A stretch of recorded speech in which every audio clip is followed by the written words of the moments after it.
5 আগস্টের পর নির্বাচন ও সংস্কার ইস্যুতে বিএনপির সঙ্গে কিছুটা দূরত্ব তৈরি হয় এক সময়ের জোটসঙ্গী জামায়াতের। তবে সম্প্রতি নির্বাচন নিয়ে দুই দলের চাওয়া প্রায় অভিন্ন।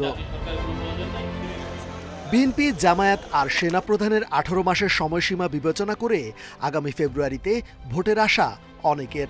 তবে এক্ষেত্রে এনসিপির বক্তব্যে বাধা তৈরি হয়। দলটি নির্বাচনের পরিবেশ নিয়ে অভিযোগ করছে।